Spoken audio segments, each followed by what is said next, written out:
야고보서 말씀을 여러분하고 함께 나누고 있습니다. 야고보 장로님은 이 야고보서를 시작할 때 이 야고보서를 받고 있는 사람들을 흩어져 있는 12지파, 즉 흩어져 있는 성도들에게 쓰는 편지다라고 시작을 했습니다. 여러분, 디아스포라로 살아가는 삶은 그렇게 쉬운 삶이 아닙니다. 아마도 환난과 시험과 어려움이 가득한 삶이었겠지요. 그러니까 이 야고보 장로님이 먼저 시험을 당하고 있는 환난 가운데 있는 사람들에게 주는 권고로 시작을 한 것입니다. 지난 2주간 무슨 말씀을 했습니까? 여러분이 환난 가운데 있습니까? 핍박 가운데 있습니까? 시험을 당하고 있습니까? 인내하십시오. 여러분이 유혹 가운데 있습니까? 속지 마십시오.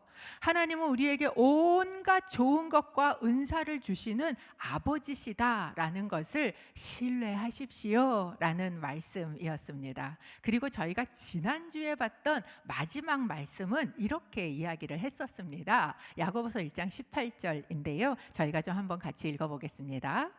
그분은 우리를 창조하신 것 가운데 첫 열매가 되게 하시려고 그분의 뜻에 따라 진리의 말씀으로 우리를 낳으셨습니다. 뭐라고 이야기합니까? 하나님이 우리를 낳으셨다는 거예요. 무엇으로? 진리의 말씀으로. 즉 우리는 복음으로 거듭났다, 다시 태어났다라는 이야기를 하고 있는 것이죠. 오늘 이 오후 예배 드리시는 여러분에게 묻습니다. 복음으로 거듭나셨습니까? 아멘. 여러분이 복음으로 거듭나셨기를 바랍니다. 만약에 여러분 가운데 나는 복음으로 거듭난 것 같지 않은데 라고 생각이 드신다면 먼저 예수 그리스도의 복음으로 여러분의 심령이 거듭나는, 다시 태어나는 은혜가 있기를 간절히 바랍니다. 태어나지 않으면 자라지도 못하기 때문에 그렇습니다. 그렇다면 우리가 거듭났어요. 그럼 그걸로 끝입니까? 천국 가는 티켓 받았으니까 이제 다 된 겁니까? 야고보 장로는 뭐라고 이야기하냐면, 거듭나졌다면 그 다음에는 뭐를 해야 되는가? 복음으로 거듭나진 사람은 복음으로 살아내야 된다라는 이야기를 하고 있는 것이죠.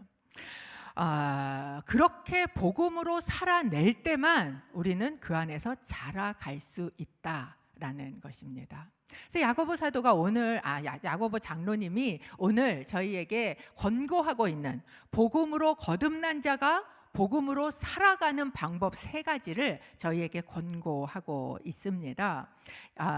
뭐냐 하면 야고보서 1장 19절 말씀 저희가 좀 같이 읽어보기를 원합니다. 야고보서 1장 19절 오늘 본문입니다. 시작. 네, 사랑하는 형제들이여, 이것을 명심하십시오. 사람마다 듣기는 빨리 하고 말하기는 천천히 하며 노하기도 천천히 하십시오. 제 눈에 들어온 단어는 내 사랑하는 형제들이여 였습니다. 여러분, 내가 누군가를 권면을 한다고 할 때 그 동기는 사랑이어야 합니다. 왜냐하면 사랑으로 하는 권면이 아니면 열매가 없습니다. 야고보 장로님이 지금 그 사랑으로 권면을 하고 있는 말씀 첫 번째는 뭐냐? 듣기를 빨리 하십시오 라고 이야기를 합니다. 뭐냐 하면 먼저 듣는 것부터 하십시오 라는, 빨리 하라는 말은 듣기를 먼저 하십시오 라고 권고하고 있는 거죠. 사람 사이에 애지간한 문제는요, 사실 경청만 잘해도 해결이 된다고 합니다. 사람 사이에 듣는 것, 잘 듣는 것 굉장히 중요합니다. 근데 오늘 이 본문에서 야고보 장로님이 하고 있는 이 듣기를 빨리 하십시오 라는 것의 이 듣기는 인간적인 사회적 관계에서 듣는 걸 잘하십시오 라는 이야기를 넘어서는 말이에요. 뭐냐 하면 본질적인 듣기, 즉 하나님으로부터 듣는, 하나님의 말씀을 듣는 거에 대해서 이야기를 하고 있는 것입니다. 우리는 성경을 창세기 1장을 제일 먼저 펼치면 하나님이 등장을 하시죠. 근데 하나님이 등장하시는 모습이 뭘로 등장하시느냐? 말씀으로 등장하세요. 목소리로 등장하신단 말이에요. 인간이 본질적으로 하나님 앞에 가지고 있는 존재는 어떤 존재냐? 하나님으로부터 듣는 존재여야 한다라는 거예요. 그렇기 때문에 하나님께서 이스라엘 백성에게 하셨던 가장 핵심적인 말씀은 뭐였어요? 쉐마 이스라엘, 이스라엘아 들으라 라는 말씀이 가장 핵심적인 말씀이었습니다. 예수님께서 이 땅에 오셔서도 뭐라 그러셨어요? 귀 있는 자는 들을지어다 라고 말씀을 하셨습니다. 하나님의 말씀을 여러분 먼저 듣고 있습니까?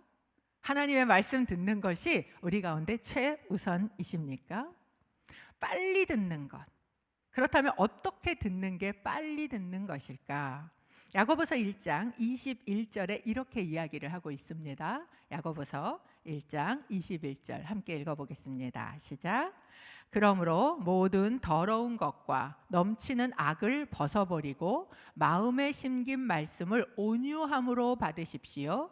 이 말씀은 능히 여러분의 영혼을 구원할 수 있습니다. 복음을 듣고 예수 그리스도를 우리 안에 받아들인다는 것은 무엇인가? 제일 먼저 우리 안에 가득 차 있는 더러운 것과 넘치는 악을 회개하는 것으로부터 시작이 됩니다. 비우지 않으면 그 안에 채워질 수 없기 때문에. 그런데 여기에 보면 모든 더러운 것과 넘치는 악을 어떻게 하라고 이야기를 합니까? 벗어버려라 라고 이야기해요. 마치 옷을 벗듯이 벗어버려라 라고 이야기를 합니다. 이 벗어버리는 것에 대해서 사도 바울은 저희에게 이렇게 얘기를 했어요. 에베소서 4장 22절에서 24절 말씀을 함께 읽습니다. 시작. 가르침의 내용은 거짓된 욕망을 따라 옛 습성을 쫓아 썩고 있는 옛사람을 버리고 마음을 심령으로 새롭게 돼 24절 하나님을 따라 의와 진리의 거룩함으로 지으심을 받은 새 사람을 입으라는 것입니다. 우리는 예수 그리스도의 복음을 받아들입니다. 그리고 그것을 믿음으로 거듭나졌어요. 거듭났다는 건 무엇입니까? 새 사람이 되었다는 거예요. 그런데 우리의 영이 그 안에서 새 사람이 되었음에도 불구하고 우리의 육은 여전히 옛사람의 옛습관이 있고 그 옛사람의 옛습관을 쫓아가던 우리의 습관의 삶의 관성이 그대로 있다라는 것이죠.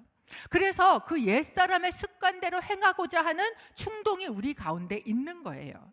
그러면 그럴 때 어떻게 해야 하는가? 그럴 때 우리의 마음이 말씀으로 새로워져야 된다라고 이야기를 하고 계시는 거예요. 습관을 따라 살고자 하는 우리의 옛사람을 마치 옷을 벗어버리듯이 그걸 벗어버리고 새 사람을 입으라라고 사도 바울이 권고를 하고 있단 말이죠. 그러면 어떻게 옛사람을 벗어버려요? 어떻게 새 사람을 입을 수 있어요? 그게 바로 오늘 야고보 장로가 하고 있는 이 말씀이에요. 어떻게 하는가? 말씀을 온유함으로 받으십시오 라고 저에게 이야기합니다. 여러분, 이 온유함이라는 단어는 우리가 흔히 알고 있는 온순함과는 다른 단어입니다. 온순한 건 그냥 사람이 착하고 순하고, 우리는 근데 온유함도 그렇게 생각을 할 수 있어요. 그런데 이 온유함이라는 단어의 원래 뜻은 뭐냐면 야생에 살던 말이나 야생의 짐승들을 데려다가 길들이는 단어예요. 그래서 야생으로 있을 때는 내가 받고 싶은 대로 받고 뛰고 싶은 대로 뛰고 이러다가 길이 들여지면 주인에게 재갈이 물려지고 나는 이리 뛰어가고 싶지만 주인이 길들여진 짐승은 이쪽으로 끌면 어떻게 합니까? 그쪽으로 가는 거예요. 내가 옛 사람이 가지고 있었던 습관대로 내가 하고 싶던 대로 움직이던 것에 그 내 주인의 말씀이 나를 제어하고 그것에 내가 가지고 있었던 옛날의 습성과 내 생각과 또는 내 의지와 나의 감정과 이것을 거기에다가 굴복시켜서 그 말씀을 따라서 나의 것을 바꾸어가는 것, 내 길을 바꾸는 것, 내 진로를 바꾸는 것, 내 행함을 바꾸는 것, 이것이 바로 온유함이라는 단어입니다. 자신의 감정과 생각과 의지를 말씀 앞에 내려놓고 그 말씀에 따라 순복하는 것, 이럴 때 우리의 옛사람이 벗어지는 줄로 믿습니다. 이럴 때 새 사람이 입어진다라는 거예요.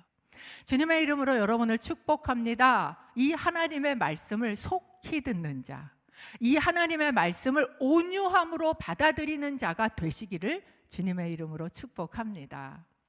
두 번째 야고보 장로가 저희에게 주고 있는 권고는 무엇입니까? 말하기는 천천히 하십시오라고 이야기를 합니다. 흔히들 이야기할 때 하나님께서 귀는 두 개 만드시고 입은 하나만 만드시는 건 말하는 것보다 듣는 거 두 배로 해라 이렇게 했기 때문이다, 뭐 이런 이야기들 하고 있지 않습니까? 근데 사실 기질마다 어떤 사람은 말이 많기도 하고요, 어떤 사람은 또 굉장히 과묵하게 말이 없기도 합니다. 제가 예전에 이제 찬양팀을 할 때 이게 모이면 항상 큐티 나눔을, 찬양하기 전에 큐티 나눔을 했어요. 그러면 이게 큐티 나눔을 하고 또 막 얘기를 하고 이런 걸 하면 저희 찬양팀 말고 반주자가 항상 같이 했거든요. 근데 반주하는 자매는 한 번도 말을 안 해요. 그래서 이제 한 번은 모여서 우리가 막 얘기를 다 하고 끝날 때쯤 됐는데, 자매는 한마디도 안 했네. 얘기를 해봐. 왜 말을 안 해? 그리고 물어봤더니 이 자매 얘기가 뭐냐면 A를 얘기하고 있길래 속으로 막 생각했대요. 내가 A에 대해서 뭐라고 얘기할까? 근데 내가 얘기하려고 하면 이미 주제가 B로 넘어갔다는 거예요. 그래서 제가 말을 할 타이밍을 놓쳐요. 이렇게 얘기를 하더라고요. 이 자매는 이제 이 속도가 느려졌던 거지요. 어떤 사람은 겉으로 말을 많이 하지는 않지만 그 사람 안에 자기의 말이 많이 있을 수도 있습니다. 단지 말할 기회를 놓쳤기 때문일 수도 있어요. 여기에 말하기를 천천히 하십시오라는 야고보 장로님의 권유는 단순히 말을 많이 하지 마십시오라는 말일까? 라는 것이지요. 여러분, 이 말이 많으면 실수가 많은 것은 사실입니다. 그런데 말을 천천히 하십시오라고 권유를 하고 있는 가장 큰 이유는 뭐냐 하면 말을 많이 하는 사람은요, 많이 듣지 못해요. 그 시간마다 다 말을 하고 있기 때문에 그렇다라는 거죠. 그래서 이 말하기와 듣는 것은 연결이 되어 있다라는 걸 알 수 있습니다. 제가 온누리교회에 와서 가장 낯설기도 하고 가장 달랐던 문화가 뭐냐면 나눔이라는 것이었습니다. 어디에 모임을 가도 맨날 나눈대요. 그렇게 제가 이전에 어릴 때 다니던 교회에서 이 나눔이라는 게 없었거든요. 그냥 구역에 가도 뭐 구역에서 얘기하는 거 듣고 뭐 이렇게 그랬는데 맨날 나누라는 거예요. 그러면 나는 무슨 말을 해야 되나? 말하는 게 이제 이렇게 어렵고, 그러면서 오늘이 교회 했더니 계속 말하기 훈련을 시키는구나 이런 생각을 했었어요. 근데 제가 어느 날 이게 나눔을, 보통 나눔을 하면 이렇게 돌아가면서 나누잖아요. 뭐 자기소개를 하던 큐티를 나누던 뭐 말씀을 나누던 이렇게 돌아가면서 나누는데, 어느 날 제가 가만 생각해 보니까 이 나눔이요, 말하기 훈련이 아니고 듣기 훈련이구나 라는 것이 깨달아지는 거예요. 10명이 나누면 나는 한 번 말하고 9번 듣는 거예요. 근데 제가 저를 가만히 들여다 보니까 이 제 순서가 올 때까지 내가 듣고 있어야 되는데, 내 순서가 올 때까지 계속 저는 무슨 생각을 하고 있냐면, 내가 무슨 말하지? 내 순서가 오면? 이 생각을 하고 있는 거예요. 이거 안 되겠다. 이거는 말하기 훈련이 아니고 듣기 훈련이구나 라는 생각이 들어서, 그 다음부터는 이게 되도록이면 그때 되면 말할 할 말 주시겠지 이러고 그냥 듣고자 했던 기억이 제게 있습니다. 여러분, 나눔할 때 이게 듣기 훈련이구나 라는 생각을 하시기를 바랍니다. 그런데 이 야고보는 이 말하기의 문제를 어디에다까지 연결을 시키고 있냐면, 그냥 이 뭐 공동체 안에서 순해서 뭐 이게 말을 조금 하는 게 더 실수를 안 합니다 이런 얘기를 하고 있는 게 아니라, 이게 우리의 경건, 즉 본질적인 문제와 연관이 있다라고 이야기를 하는 거예요. 야고보서 1장 26절에 이렇게 이야기를 하고 있습니다. 1장 26절입니다. 만일 누가 스스로 경건하다고 생각하며 자기 혀를 제어하지 않고 자기 마음을 속이면 이 경건은 아무 소용이 없습니다.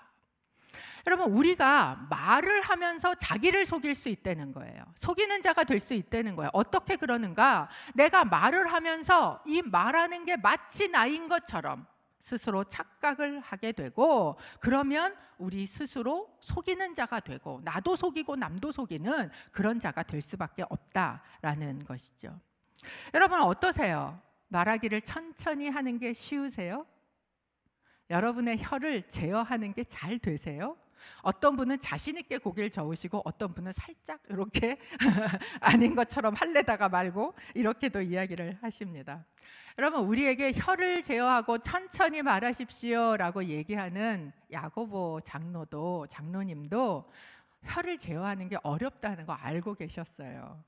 야고보서 3장 2절에 보면 그래서 이렇게 이야기를 하십니다. 우리는 모두 실수가 많기 때문입니다. 만일 누가 말에 실수가 없다면 그는 자기의 온몸도 제어할 수 있는 완벽한 사람입니다.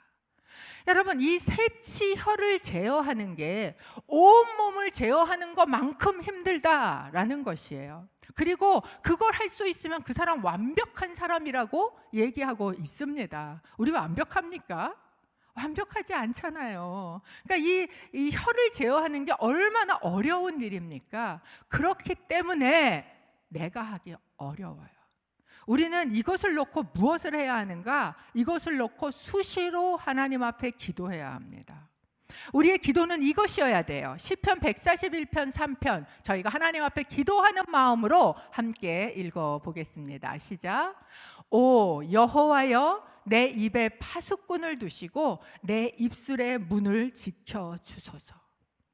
하나님께서 내 입술에 파수꾼을 두시고 내 입술에 자크를 채워주시지 않으면 여러분, 내 입이 얼마나 그냥 그 안에서 뛰쳐나가요. 왜? 내 속에 가득한 게 그거니까. 그게 내 입으로 뛰쳐나가게 된다라는 거예요. 그래서 여러분, 이 기도가요, 하나님 앞에 늘 있으셔야 돼요. 하나님, 내 입술에 파수꾼을 세워서 제발 좀 지켜주십시오. 해놓고 후회하지 않도록 해주십시오. 이 기도가 여러분의 기도에 항상 있는 기도가 되시기를 바랍니다. 세 번째, 야고보 장로님이 저희에게 해주고 있는 권고는 무엇인가? 노하기를 더디하십시오 라는 권고입니다. 왜 노하기를 더디해야 합니까? 1장 20절입니다. 함께 읽어보겠습니다. 시작.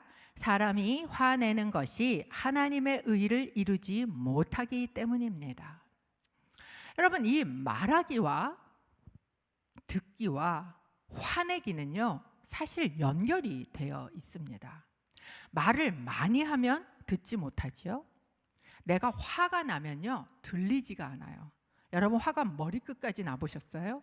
다른 사람이 뭐라고 하는 말이 하나도 들리지 않습니다. 우리가 화내는 것을 천천히 해야 하는 가장 큰 이유는 무엇이냐 하면 우리의 분노로 하나님의 의를 이루지 못하기 때문이다 라고 이야기를 합니다. 여러분, 우리가 화가 날 때, 우리가 분노할 때 우리 속에 꽉 찬 소리가 있어요. 그 소리가 뭔지 아십니까? 나는 옳고 너는 틀렸다. 이 소리가 우리 속에 꽉 차 있는 거예요. 그래서 분노의 참 말이 우리 속에서 나오면 나올수록 내가 어떤 생각이 드냐, 내가 더 정당한 것 같아요. 그 생각에 사로잡혀서 말을 더 하면 할수록 내가 더 옳고 그 사람이 더 틀린 것 같아요. 그러면 더 화가 나요. 이 사이클 속에 우리가 들어간다라는 거예요. 그러나 여기서 기억해야 될 것, 우리의 분노로 하나님의 의가 이루어지지 않습니다. 이렇게 얘기할 수 있죠. 거룩한 분노 있잖아요. 의분이라고 얘기하는 거 있잖아요. 근데 여러분, 한번 아주 정직하게 생각해 보세요. 진짜 그 분노가 하나님 때문에 나오는 분노입니까? 진짜 거룩한 분노가 맞습니까? 아니에요. 사실 우리는 거룩한 분노를 품을 만한 사람이 못 됩니다. 우리는요, 다 자기 의 때문에 화가 나요.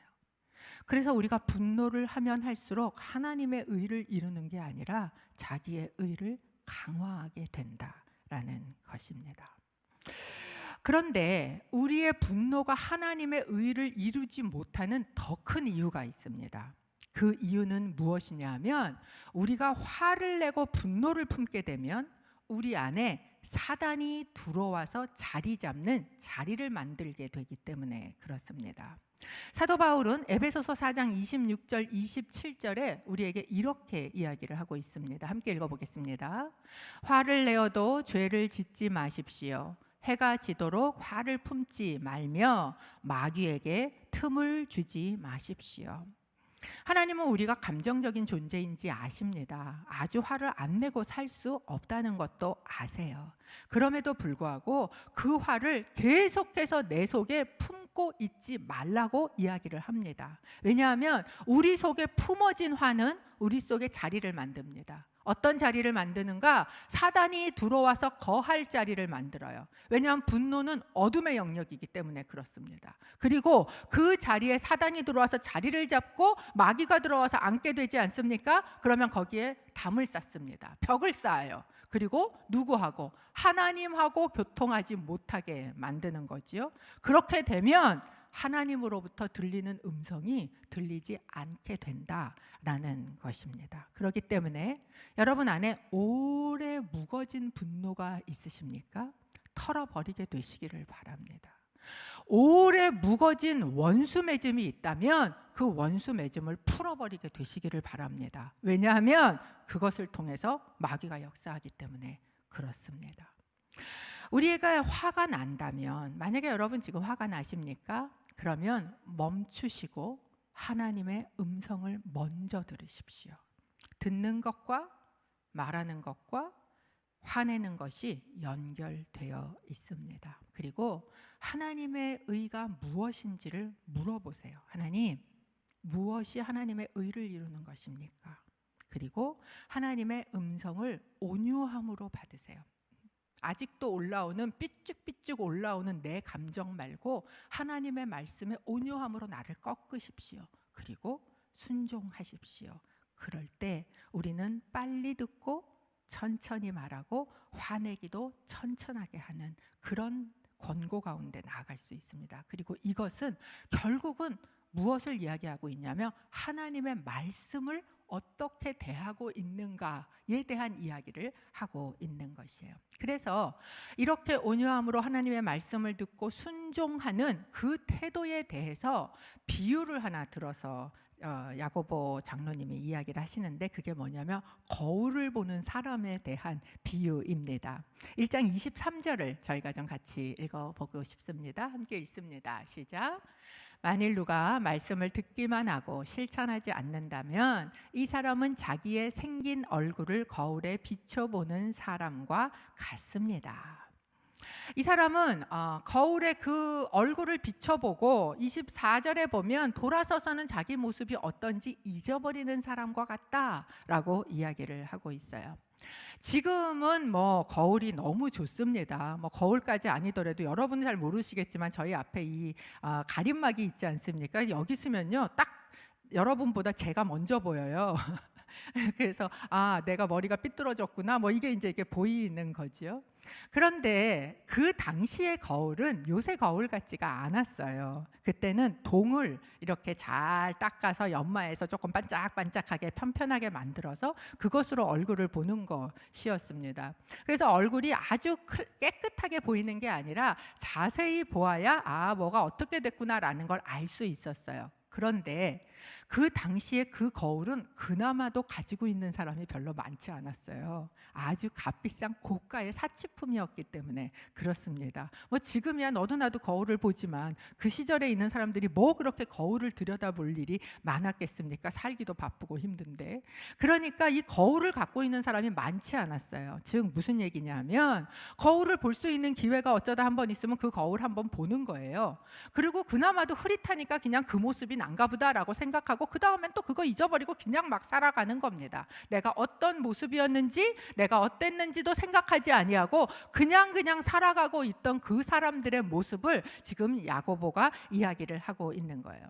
근데 여기에서 말씀을 실천하지 않는 사람은 자기의 생긴 얼굴을 거울에 비춰보는 것과 같다라고 이야기를 했단 말이죠. 이 자기의 생긴 얼굴, 이미지, 이 얼굴은요 뭐랑 같은 말이냐면 하나님이 하나님의 형상으로 우리를 지었다라는 것과 같은 단어, 같은 말씀입니다. 즉 말씀은 마치 거울과 같아서 내가 어떻게 지음을 받았으며 내가 어떻게 살아가야 하는지를 보여준다는 거지요.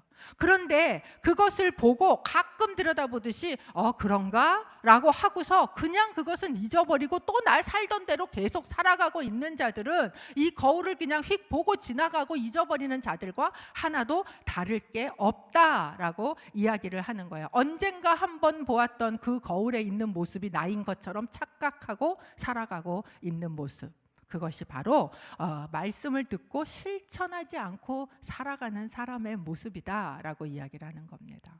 그렇다면 어떻게 해야 합니까?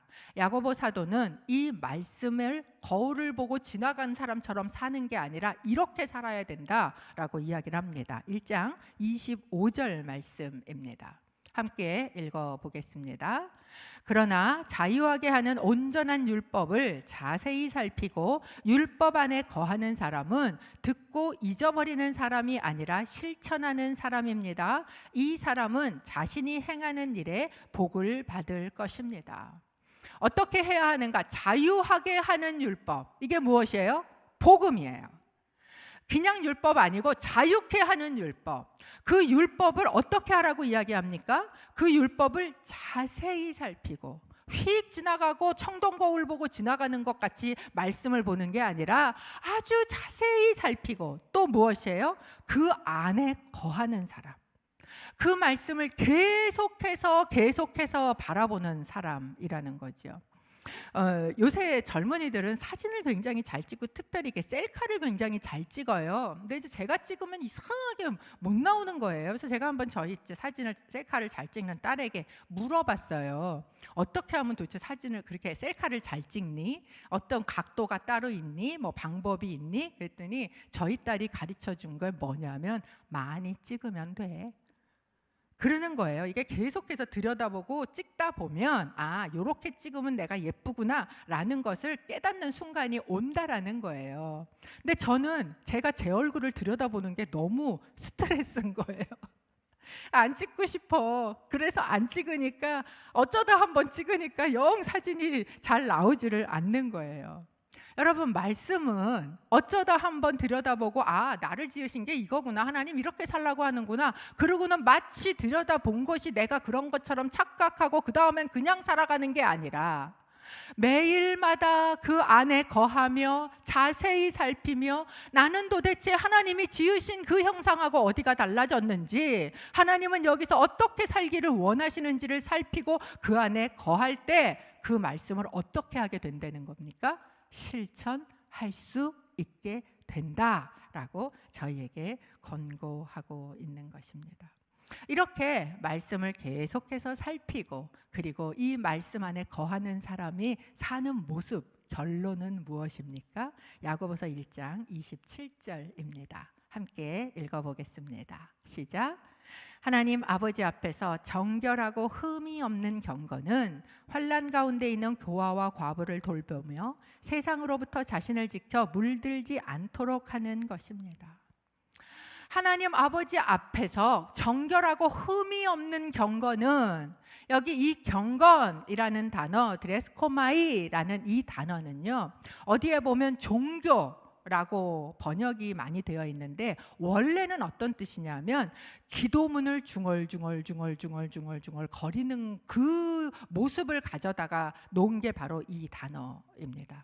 당시에는 내가 거룩하다고 생각하는 사람, 내가 뭔가 좀 하나님 앞에 괜찮은 사람이라고 생각하는 사람이 기도문을 가지고 계속해서 중얼중얼 외우는 그런 종교적인 행위들이 있었던 거예요. 그리고 내 혀를 가지고 그것을 이렇게 하는 거가 나를 경건하게 하는 것처럼 스스로 착각하고 자기를 속이고 그렇게 살아갔다라는 거예요.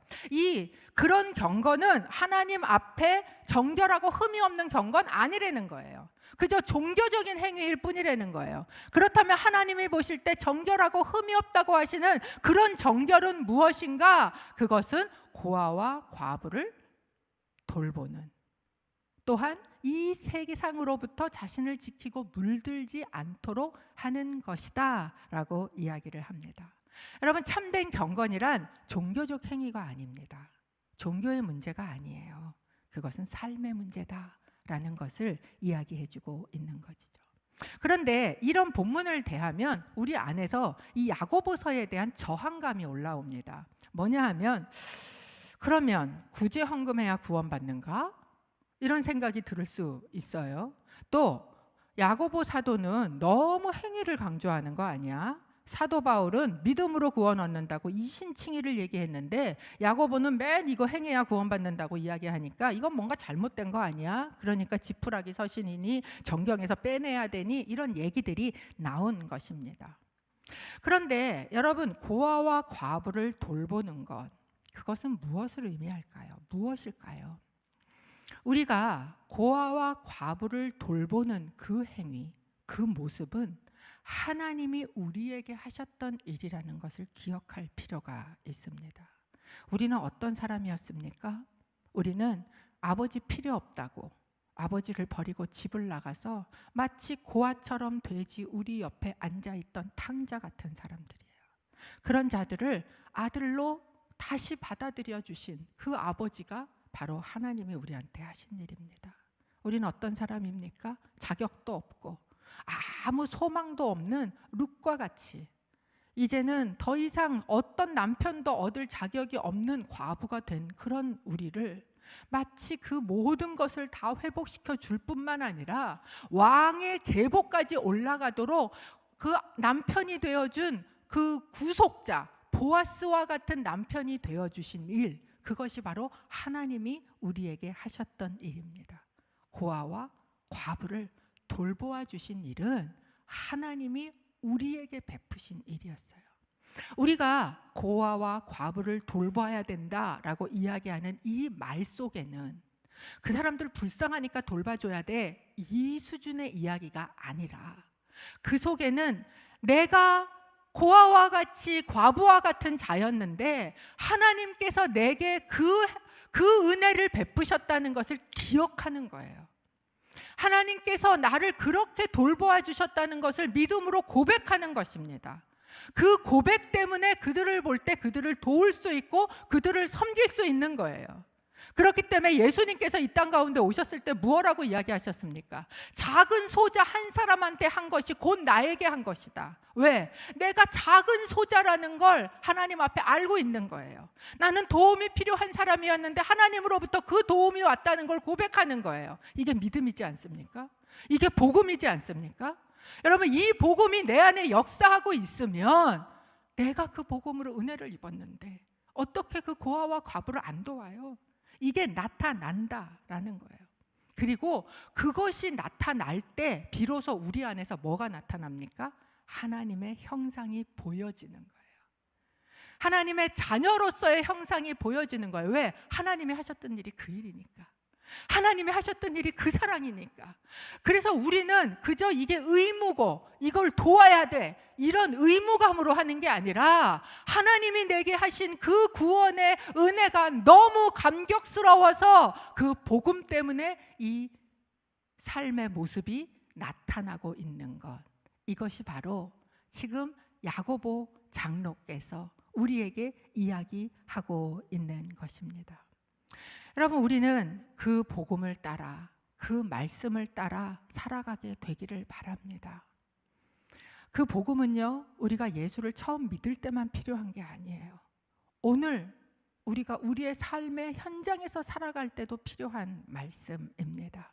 그 말씀을 온유함으로 받아들일 때, 그때 우리를 통해 하나님의 형상이 보여질 뿐만 아니라 이 악한 세상 가운데 물들지 않는 사람으로 살 수 있고, 어떤 모습이 나타나요? 소금과 같은 모습이, 빛과 같은 모습이 우리 가운데 나타나는 것입니다. 주님의 이름으로 오늘 이 예배를 드리시는 모든 분들에게 권고합니다.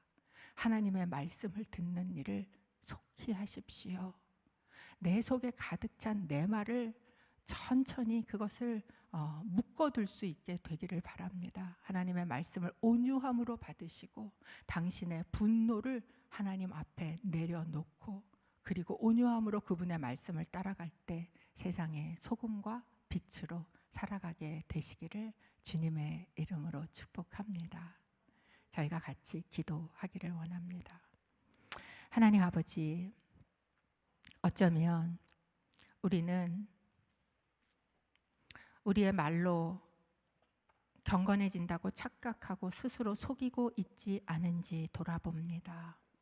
나의 말은, 나의 귀는, 나의 분노는 어떤지 하나님 앞에 다시 내어놓고, 하나님, 천천히 말하는 자 되게 하옵소서. 하나님, 분노가 내 속에 올라왔다가라도 순식간에 안개처럼 사라지게 하여 주옵소서. 그러나 무엇보다 하나님의 말씀을 빨리 듣고, 먼저 듣고, 언제나 듣고, 그 말씀 안에 거하는 자, 그 말씀을 온유함으로 받는 자 되게 하여 주옵소서. 그래서 우리 안에 하나님의 모습이 드러나게 하여 주옵소서. 예수님의 이름으로 기도합니다. 아멘.